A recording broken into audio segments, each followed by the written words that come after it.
Welcome everyone, this is Danny and Karl with Get Wisdom, and today Karl is going to channel Jimmy Hoffa, who I guess maybe nowadays, maybe not so many people know about him, but back when all this happened and Karl and I were in our, 20s or 30s respectively, something like that, this was quite a story, and he was quite a player in the political and labor stories of the day back in the 70s, whatnot, 60s, 70s, 80s. He disappeared July 30th, 1975, and declared dead July 30th, 1982. And he was a labor leader back east and was an avowed enemy of the Kennedys, a temporary friend, I think, of Nixon for a while, and quite a player, quite a powerful guy, had a lot of connections, political connections, organized crime connections, and was probably one of the most well-known players in the labor movement of that era. And so, and then we were just talking earlier, his middle name was Riddle, and they still haven't found his body, and nobody knows who killed him exactly. There's been a lot of interesting books written about the fellow, and so anyway, that's our channeling subject for today. So thanks everybody for joining us. Karl and I have a discussion about this, and thank you, Karl. And let's go ahead and get started. Okay, well, thank you, Danny, for hosting this, and all of you who are watching. You may not know Hoffa. There is a great motion picture that I think captures the essence of the man and the era and the politics and the contentiousness of human culture that it represents, and that nexus, the moneyed interests, political powerhouse people, and the common ordinary person, and the rise of the union movement that gave the worker a voice really for the first time in a large way, and having powerful advocates that could go toe to toe with those in power and make them bend and even go along with things because of the financial resources. When people pool together not only their sweat equity but their finances, it puts you on the map. And so this is a story of how that can be done. And I guess it's also a story in the corruptibility of power influencing people and their vulnerability and that need for power to maybe bend rules and break them occasionally. And that's a subjective thing. And I'm not talking about um, this is an indictment of Hoffa. I'm just talking about the tensions and the Yeah. karma and the fact this is built on many, many lifetimes we've all been involved with this sort of struggle. Yeah. The powers that be and the common folk, and how do you get any kind of leverage to have some power for yourself. So this is a very interesting slice of life, and it's aged a bit now for the current generation, for sure. But this is a way station that is very important historically, I think, because it speaks to this dilemma of how to use power and who has it. And if it's corrupting and only resides in the government, does that mean it won't be corrupt? I would argue more the opposite, because they tend to have more than we do. And if power corrupts, and absolute power corrupts absolutely, look out below, Yeah. because you're in big trouble when you turn all the power over to the government to safeguard you. Yeah. And this is a long discussion we've had with Creator. So already I'm starting maybe to step on sensitive areas here, but Well, it's this is unavoidable. If struggle. you're interested in the truth, it's unavoidable. Yeah, Yeah. it is. We have to reckon with this. We have to learn how to do this. Yeah. And that's part of walking the divine path and finding a way to balance these competing interests. So, Yeah. Well, these are all victims of manipulation. And so you're talking about, the corruption endemic in organized crime, the corruption endemic in the government and all its assorted agencies. The FBI played a big role in all of this. He was manipulated by both sides, and he put his neck in the noose more than once, and especially at the end. He was testing the waters in a big way at the end there. So yeah, he didn't he have was, hardly any friends, and he was trying to make friends out of old enemies, and he wasn't even successful in doing that. And he just kept pushing and kept pushing and kept pushing, and he was given a big chunk of money and asked to go away, and even then he said no. He wanted to be a labor leader like he was in the good old days, and it didn't end well. yeah, well, I can't speak to his motivations, and perhaps he will share some things with us along those lines, because I think it's instructive to learn from people who've been through an unusual life as he had. Yeah. Very few people are people of great power and influence. It's only for a few, and often because they're part of this infrastructure that holds the reins, the government, Yeah. basically, for the most part. And he's unique in some ways because he had his foot in all of those arenas. Organized crime. The labor. The labor unions in themselves were quite a beast. And then also the government. So he had to play in all those areas in a big way just to get to where he got. And so a lot. The reason I say this is because a lot of our other channeling subjects have been like in the music industry or a government figure, or you know what I mean. They or part of the CIA or something. They were kind of like they're in one camp, not trying to operate in all of them at the same time. To accomplish the goal. His goals by necessity involved all of these arenas, if you will.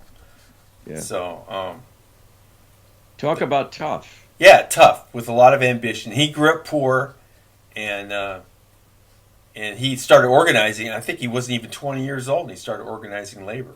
He was in his teens, I think. He was trying to organize strikes and stuff like that. So he was very focused, from an early age. It's like these little kids, say, what do you want to be when you grow up? When they're 6 years old, I want to be a fireman. And you ask them when they're 17, what do you want to be when oh, I want to be a fireman. Actually, if you look at the population, there's not that many people that are so singularly focused on on one thing since early in life. So they kind of stand out when you run across them. I think he kind of fits that category. Yeah, it'd be interesting to know his karma and that strong motivation that ran through the course of his life, Mm-hmm. because he was a central player in a lot of things that had a dark underside. Yeah. And if that serves a greater good, it's, not that you can just overlook it and dismiss it, but you at least understand, how Right. someone might have to make compromises. Right. But it's a slippery slope, and Yeah. I You can't imagine being in his world personally, no with those people. no. How do you sleep at night? Yeah, exactly. I mean, yeah. I mean, I've mostly experienced these things via the media, but I know people who are involved in union activities who tell me you don't F with the Teamsters, Yeah. and there's fear there. This is like, Yeah. these are tough people, Yeah. and make no bones about it. And it's part of how they do what they do. Yeah. They'll rough you up, Right. And by rough, I mean, And things in are his broken. case too, there were stories of them breaking the rules. Like they had this like code of honor, like don't threaten the families, don't harm the children, and all this kind of stuff. And it got so bad that they were breaking rules like that just because of the anger and the you know butting heads and him and Bobby Kennedy, they hated each other. And when John F. Kennedy died, he was allegedly in Miami. He was in a restaurant and he got up and he cheered when John F. Kennedy died. You know, so and then of course some books you'll read and he was implicated in the assassination at some level. So yeah, so the guy was a player. He got dirty and perhaps Well, paid the ultimate price. yeah, and it's chilling when you think about individually what is involved with arm twisting and threats and menacing people to get your way and to hold sway on a larger scale. And it's not pretty, and you don't hear about the details so much. You see the things on the news.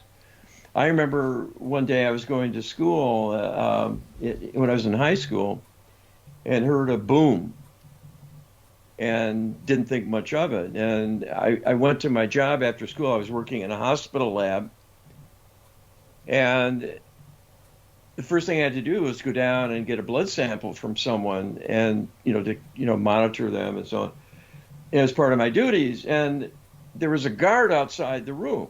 When it turned out the patient was a fellow who was a driver of a dairy truck, and there was a bomb placed in his truck, and that's what blew up that morning. And so he was there in the hospital, and his entire visible surface was covered with shrapnel wounds Oh my from God. this bomb having gone off, and he lost his legs, and he was under FBI protection at that point, and they post guards and so on. And it was rather a close encounter with the consequences of this malevolence. And it's all about money Yeah. and at the root, but it's an ugliness, and that's the downside of power, that eventually it gets out of hand Yeah. and people die. Yeah. So it's And this is something that is I think it's a diagnostic indicator. right. And that phenomenon is imported. And that's what we've learned through these channeling series is that this isn't something endemic to humans, to being human. Exactly. And I want to apologize to some people. I mean, maybe I don't need to, because I have a lot of questions in here that are kind of like what you would expect in a setting like this. Oh, we're going to channel him as a light being. We're going to ask all these salacious questions, but some of these questions aren't so, or slanted towards what light beings are interested in, which which is something decidedly different than what humans are interested in. And it turns out what humans are interested in is largely a result of what we've been programmed to be interested in, because we have to deal on a planet that's not run by the divine realm. The planet's not run by the divine realm. There's elements of the divine realm poking its head up here and there throughout history and in our lives, but that's not our environment, you know. And our environment, which was produced by non-humans, creates beings like Jimmy Hoffa, unfortunately, you know. But he's a victim. And he was probably a victim many, many, many times before he got to this place where he got to play this role. Yeah, and I think of it as kind of a chicken and egg problem, actually.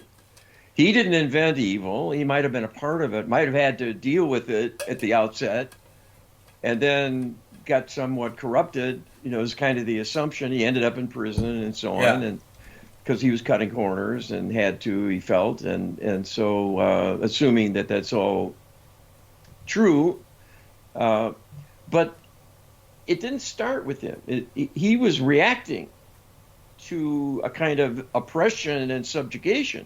Right.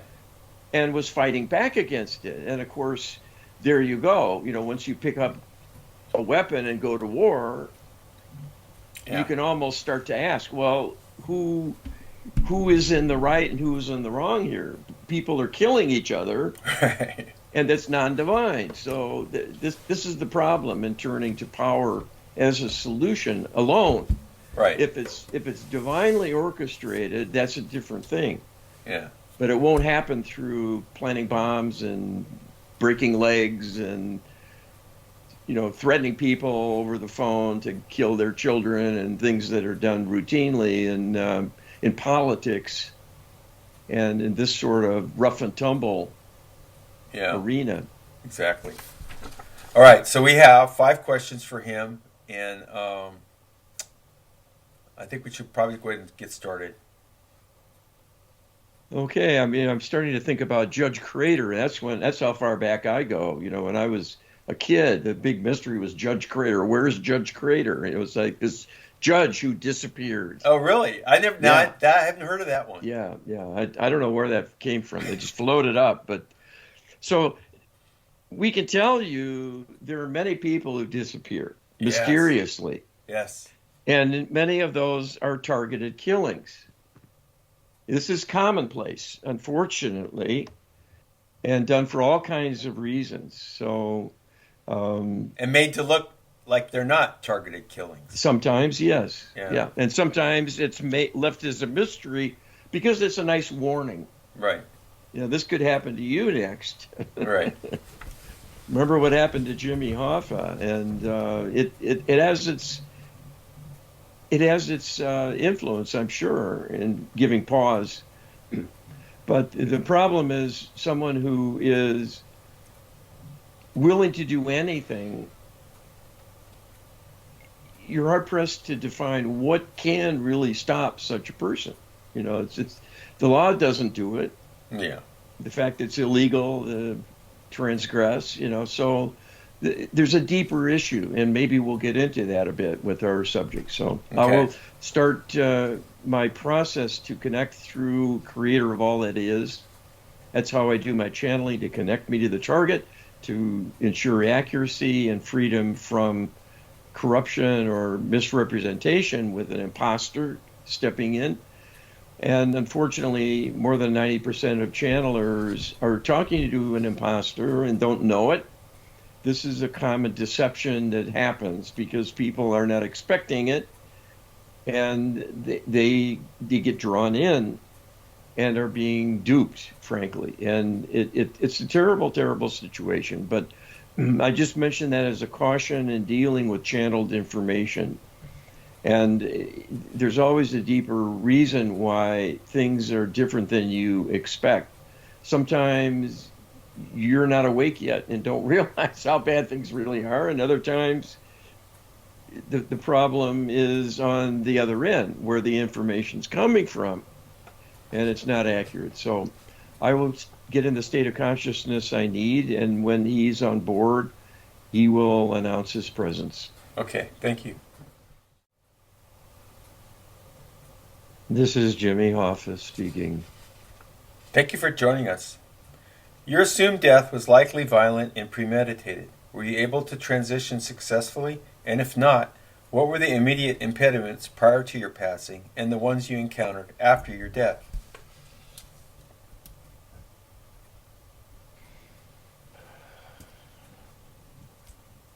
As you know, this was not anticipated on my part, although I lived with the possibility of death being all too real and had alternating states of fear and anger as my native instinct in coping with living on the edge. I did that for many, many years, as you also know well, and having looked at my story. There were deeper reasons for this happening than is appreciated publicly, which we will be getting into. But one thing that was not large in my panorama of concerns was partnering with the divine. I thought of God as weak or absent and not as an ally or resource that could be called upon. I see very, very clearly, being in the light now, that God is the point of everything, the source of everything, the purpose behind everything, and the goal of all of creation to serve the interconnectedness of all that exists as a part of Creator itself. This is at once a challenge and a riddle to solve. You are used to being compartmentalized and think of yourself as an island, a separate entity, a being on your own with your own motivations, feelings, concerns, and destiny.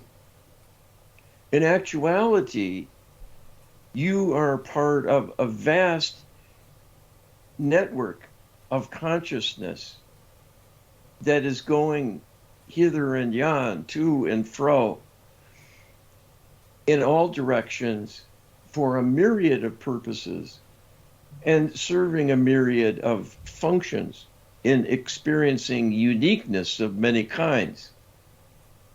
Those things that overlap, that are a redundancy, a repetition, are furthering the course of events through gaining greater experience and practice. And this is because these parcels of consciousness that constitute individual beings are themselves somewhat isolated and somewhat removed from all else going on, even though there is an interconnectedness and points of intersection. Your experience base is separate and unique from all other beings, and vice versa. You can learn from them, but only theoretical knowledge. What matters most is what you live. My life was focused on interacting with others who had quite differing views from mine. And it was the need to maintain strength through toughness that also isolated me more and more from the divine, because that is non-divine to begin with. It was forced on me by circumstance, although my choice to be in the arena forced this on me. But I was ill prepared for death and transitioned back to heaven. And so I remained in limbo and was besieged with dark demonic beings. That was seen to because I was a thorn in the side of the powers that be. You think of the institutions of government as being on the side of right, on the side of good. That is an illusion because governments themselves are promoted and supported and constrained and corrupted by the darkness, a cabal of dark spirits under the control of extraterrestrials, all of whom have turned away from the divine and are psychopaths functionally. Their ability to corrupt is the essence of their existence and their motivation. They are predators. Anyone who threatens the established order in any way will be dealt with, directly or indirectly. And they will not let go of you even after they kill you, because they can send dark spirits to carry out a retribution that continues in the hereafter if it keeps you trapped in limbo, in this dark in-between no man's land of emptiness, but replete with the savagery of the dark beings who inhabit that realm. This is the playground of the demons discussed in the scriptures, what your channel calls spirit meddlers, which is a good designation because that is what they do. They meddle with everyone to the extent they are able to corrupt and destroy them if possible. When you die and leave your body, you are naked and alone as a consciousness that becomes stranded unless you can see and cooperate with emissaries from the light to further raise you up. If you have lowered yourself during life, you will not likely be able to see the light callers, let alone cooperate with them. Your vibration will be too low.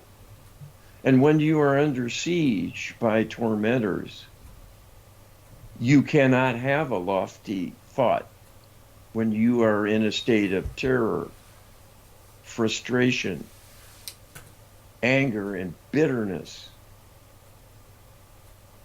I dealt with tough beings most of my life. The toughest I encountered were after my death. Those in life who bothered me, opposed me, fought with me, controlled me, subjugated me, tormented me, held me back, held me down, reviled me, and punished me,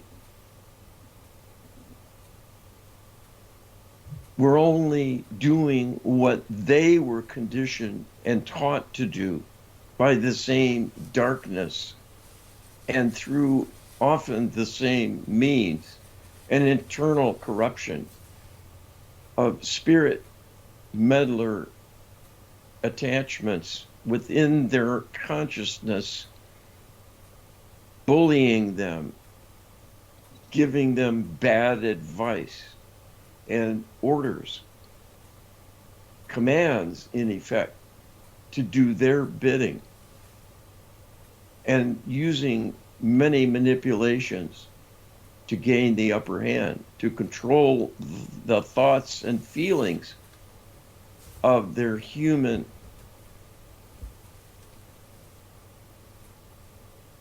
providing them with energy to continue in existence.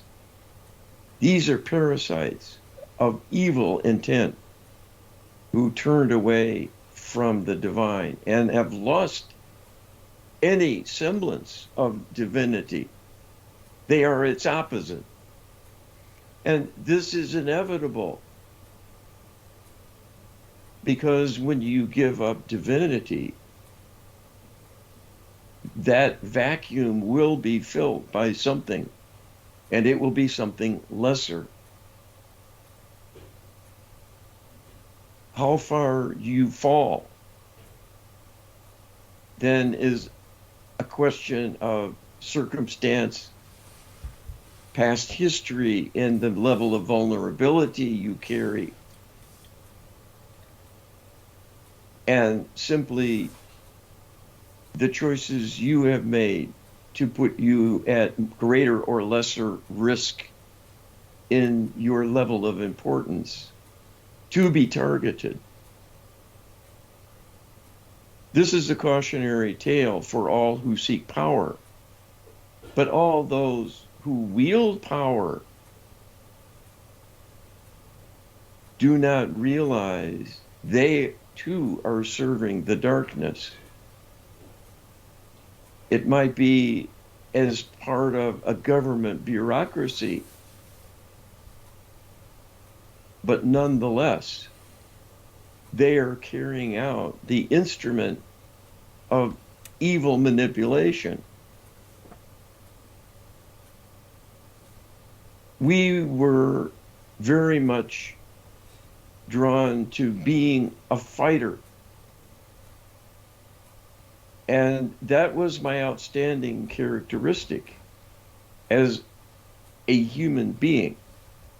I was a warrior. I was a warrior for the divine in wanting fairness, equality of opportunity, and a sharing of the spoils.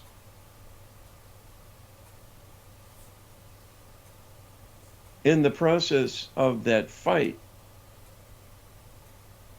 I lost my life. I made mistakes along the way, but I can tell you no one deserves to live an eternity in the nothingness surrounded by would-be tormentors.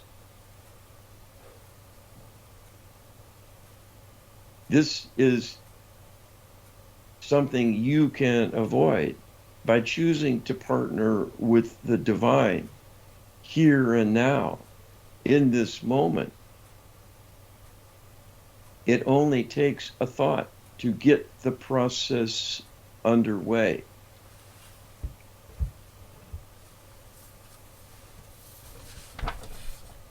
Okay, thank you. The age-old question remains, who killed Jimmy Hoffa? We know that as a light being, you will not likely be giving us an answer, but perhaps you could speak to the issue brought up in a question like this, and why would your answer be important for the human family in these precarious times?